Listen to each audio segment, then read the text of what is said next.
नमस्कार दोस्तों। आज हम सुनेंगे बासेड़ा की शीतला माता की चमत्कारी कहानी जो आपके जीवन में सुख, स्वास्थ्य और आशीर्वाद लेकर आएगी। इस कहानी में आप देखेंगे कि कैसे माता की कृपा से बीमारी और दुख दूर होते हैं और परिवार में सुख शांति का वास होता है। माता का आशीर्वाद प्राप्त करने के लिए इस कहानी को अंत तक अवश्य सुने और माँ शीतला का आशीर्वाद प्राप्त कीजिए। प्राचीन काल की बात है। एक बार एक राजा के नगर में शीतला अष्टमी का त्योहार आया।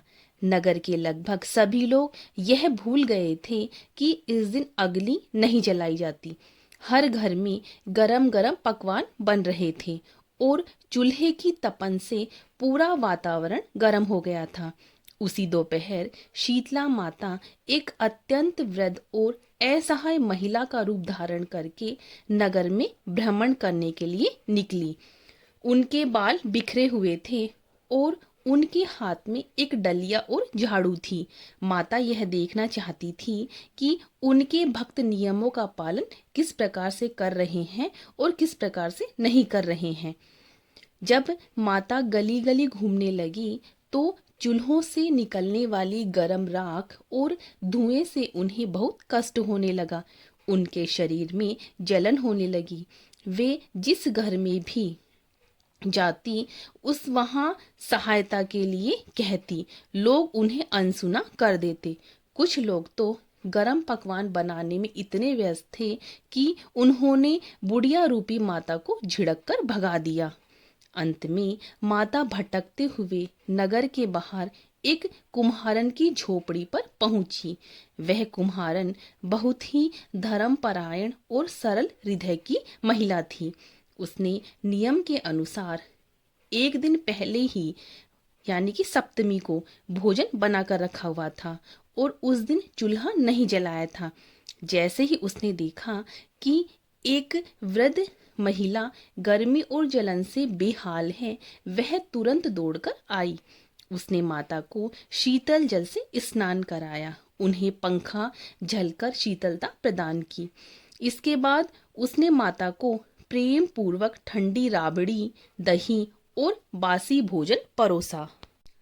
ठंडा भोजन करने और शीतल जल के स्पर्श से माता की जलन शांत हो गई। वे अत्यंत प्रसन्न हुई और उन्होंने अपने दिव्य रूप में दर्शन दिए।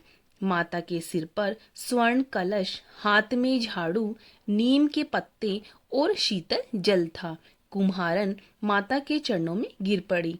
माता ने प्रसन्न होकर कहा, पुत्री, इस पूरे नगर में केवल तुमने ही मुझे शीतलता प्रदान की है।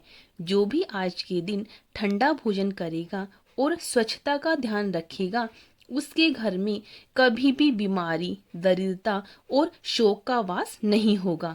कहा जाता है कि माता के क्रोध से उस नगर के अन्य घरों में चेचक की बीमारी फैल गई थी, लेकिन कुम्हारन का घर और उसका परिवार पूरी तरह से सुरक्षित रहा। जब राजा को इस बात का पता चला तो उसने पूरे राज्य में ढिंडोरा पिटवा दिया कि हर साल चैत्र कृष्ण अष्टमी को शीतला माता की पूजा बासोड़ा ठंडा भोजन से ही की जाएगी। यह कहानी हमें सिखाती है कि स्वच्छता, जो कि झाड़ू और नीम माता का प्रतीक है, जो बीमारियों को दूर रखने का सूचक है। संयम, गर्मी के मौसम की शुरुआत में ठंडा भोजन स्वास्थ्य के लिए लाभकारी माना जाता है। और सदा जो भक्त माता को शीतल रखते हैं, माता उनके जीवन में सुख शांति की शीतलता बनाए रखती है। तो भक्तों, ये थी शीतला माता की कहानी जो कि अष्टमी को सुनी जाती है। आपको यह कहानी अच्छी लगी हो तो ज़्यादा से ज़्यादा भक्तों में शेयर करें और मेरे चैनल को सब्सक्राइब करें और कमेंट्स में जय शीतला माँ अवश्य लिखें।